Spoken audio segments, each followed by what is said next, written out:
In many cases, salespeople get tricked into forecasting against their will and against their skill, and after that they get beaten because their forecasts are unreliable. It's what I see in many cases.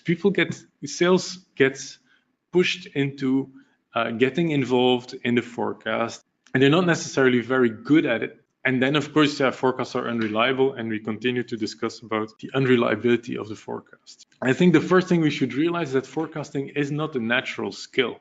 You can just answer these questions for me. How many salespeople are selected for their forecasting skills, right? How many salespeople have a degree in business modeling or statistics, right? How many salespeople like to work with large Excel sheets? It can continue like that, right? But also from a company perspective, how many companies send their new sales staff to a forecasting course? If you take all of these things together, it is logical, it's understandable that we're asking a sales staff or a sales team to make forecasts, but it's not in their nature. They are not really trained for it. And then we expect them to do a good job, right? So the first thing we can do to get sales people or to get sales departments involved in the forecasting process and get to better forecast performance is to put professional forecasters in the commercial teams. So make a distinction between a forecaster who has all of these skills, right? Who is trained in forecasting, who knows statistics, who likes maybe the large Excel sheet or the big tool with all the numbers, but have that person close to the sales so that sales information gets naturally pushed to the forecaster. And I've seen this work in practice with pretty good results. The second idea I wanted to place is the ask for facts instead of figures.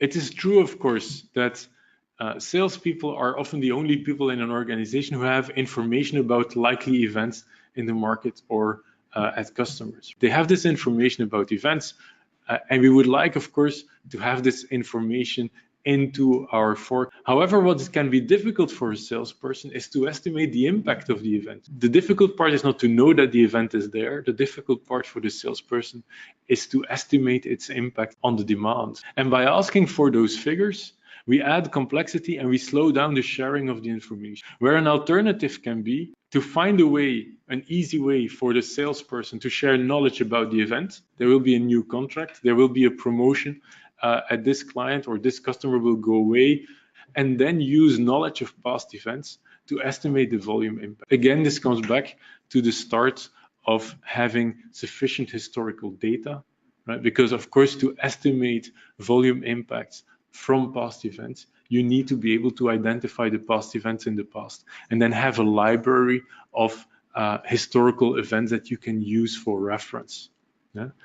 But again, this is not something new. The companies do this, right? But it's, I think, a very interesting way of involving salespeople on something they are strong at and take out of your expectation the fact that they do the translation into volumes, right? But put that then back into the role of a forecaster who can actually use past events to make that forecast or that estimate.